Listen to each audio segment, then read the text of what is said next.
guys, Mr. Klein here with our last lesson of our chapter on the later Middle Ages. Our first lesson was on the Crusades. The second lesson was on the role of the Catholic Church in medieval life. And finally, we're going to look at some important happenings throughout the later half of the Middle Ages from the 1200s onwards. So let's go ahead and let's get going. Perhaps in our modern 21st century society, the most important form of government we see is that of democracy. And of course, earlier this year, we talked about democracy being formed in Greece, but the modern form of American democracy we have has roots in the United Kingdom, in Great Britain, England, things like that. And it actually got its start when there was still a king there. Because what happened was in 1215, or at the time of this recording, 800 years ago, a group of English nobles decided to make the King of England respect their traditional rights that they had since before the Norman invasion in 1066. If you remember back in a previous chapter, I talked about William the Conqueror winning the Battle of Hastings, and the Normans who lived in France took over the King of England. And at the time, the king's name was King John, and King John began trampling over and taking the rights of English nobles that they had in place as nobles since before the Norman invasion.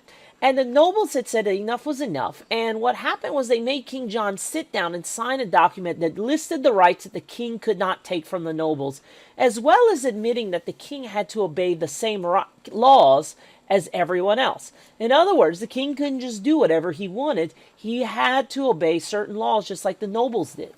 This document of over 60 items is known as Magna Carta, or the Great Charter. And the Magna Carta is perhaps the foundational document of Western democracy. When we talk about democracy in England, when we talk about democracy in America, Canada, the English-speaking world, and even to an extent, the Europeans. And what we have right here in this image is actually a surviving copy from the later 1200s of Magna Carta. And what we have here is a list of 66 documents, 66 laws, setting forth rights that the king could not take from the nobles, like I said, and also admitting that the king could not just do whatever he wanted. He had to submit himself to the law. This document is a key principle of British government and an important step toward democracy. Even today, 3 of the 60-some-odd laws are still in effect.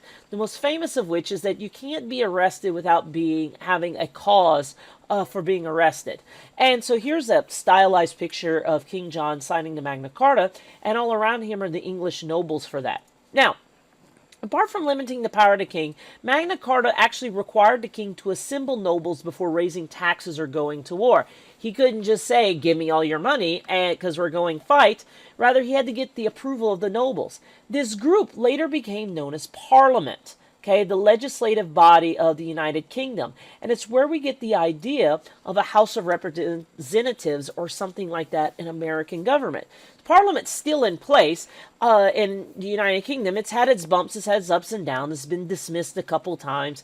It's actually killed the king once, and you'll learn later on in world history with Oliver Cromwell. But Parliament has been there for about 800 years, protecting the rights of nobles and now all people, and providing the framework for creating laws in England. Speaking of the English, there were many small wars during the medieval period, outside of the Crusades and the Reconquista in Spain. But the biggest throwdown, the biggest brouhaha, the biggest fight, the biggest war is perhaps one of the longest wars in human history.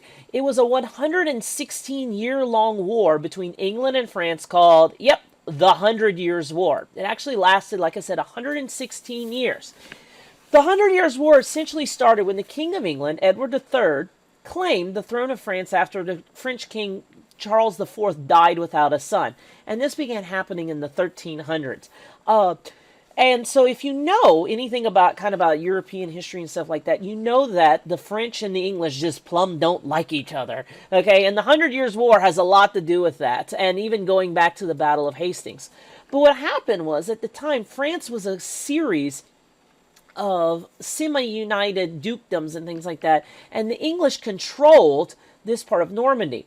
And throughout history, throughout the 100 Years' War, the English managed to push through a lot of France, and they actually took over most of France. The English won several decisive battles, such as Poitiers, and 2 battles where longbowmen, or soldiers armed with bows and arrows, decimated French knights at 2 famous battles in northern France, at Crécy and Agincourt. And this is important because if we remember about knights, they were mainly lancers. Okay, they had huge long poles called lances, and they would ride on horseback as cavalry. The English didn't have a lot of knights. They did, and they had infantrymen who were armed with swords and poles and axes and things like that. But their main weapon was the longbowmen at Crécy and Agincourt, where the longbows were able to decimate and absolutely destroy French knights because they were fired on such an arc.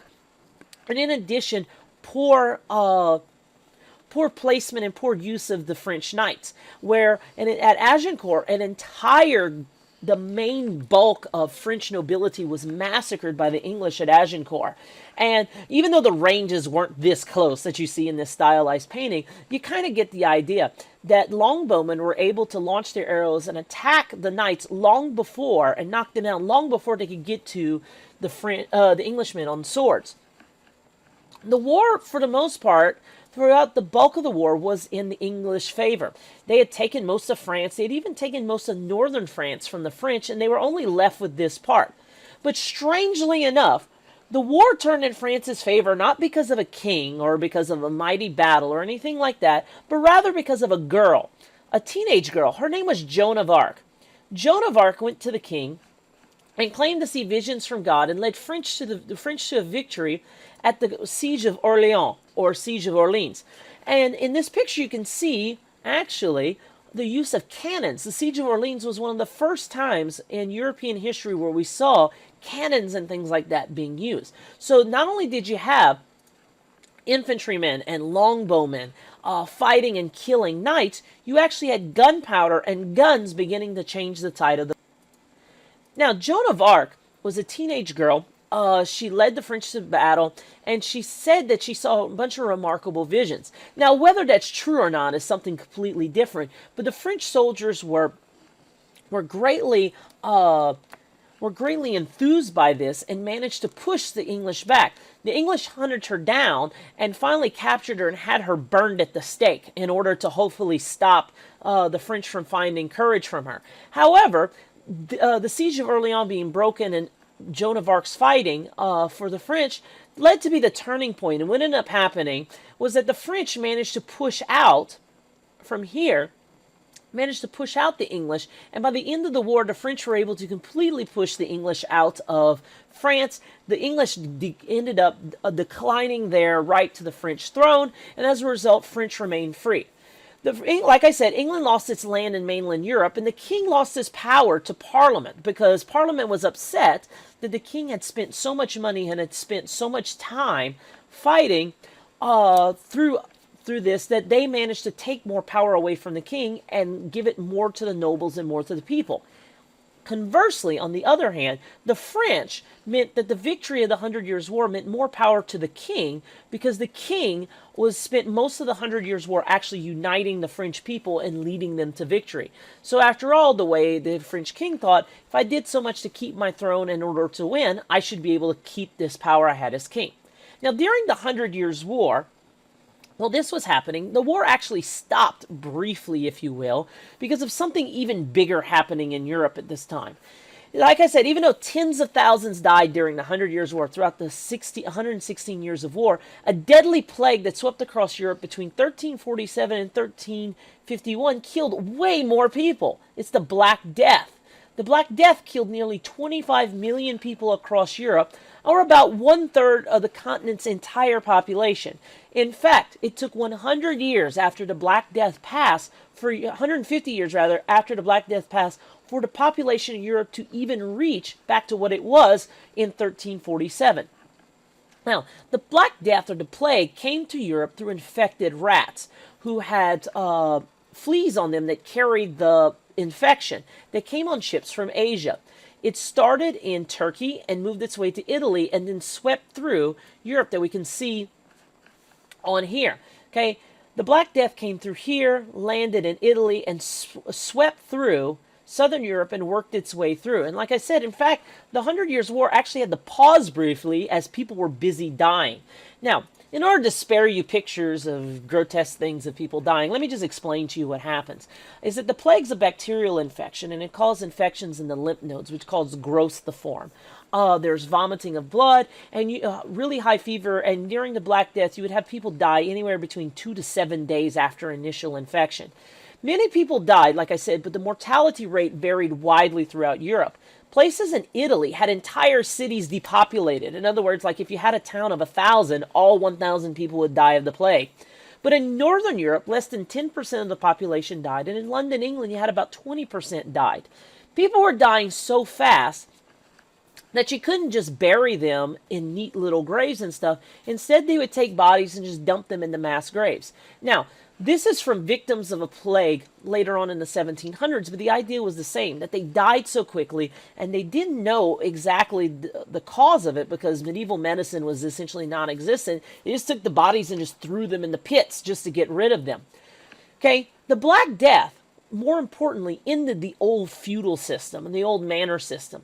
Because so much of Europe died in such a short period of time, there were so few survivors that and survivors weren't just peasants or nobles. Everybody died. So there was no class distinctions for the Black Death.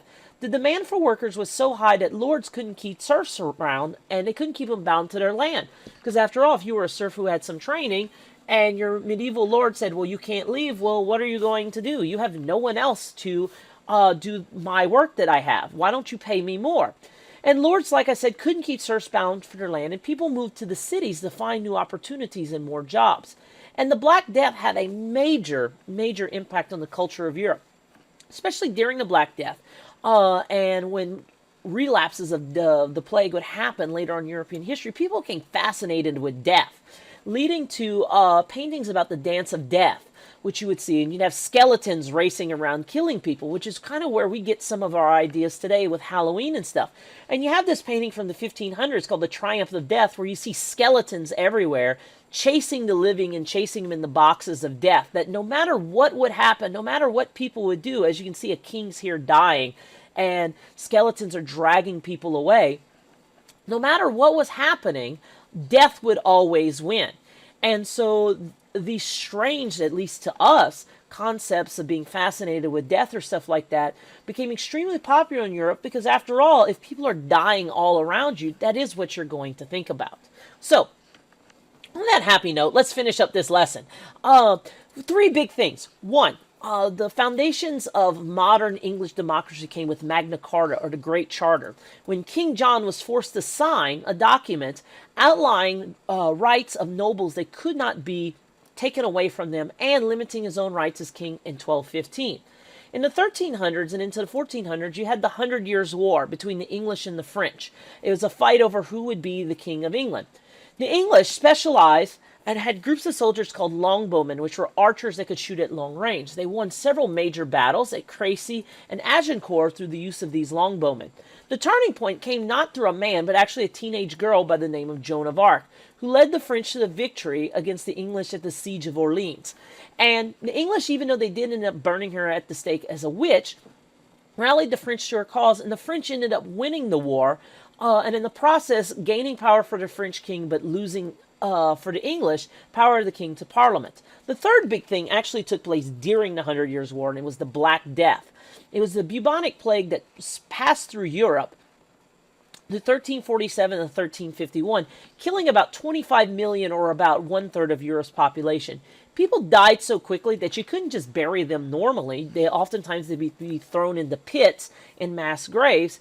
And the fact that people died so quickly and so ruthlessly, no matter what, led to a fascination of death, leading to a cause of paintings and stories called the Dance of Death. So, there you go. That's your lesson on the later medieval period. Our next chapter is going to be on the Renaissance, Reformation, and Exploration, which ends up our world history curriculum. So, as always, if you have any questions, please let me know, and thanks for watching.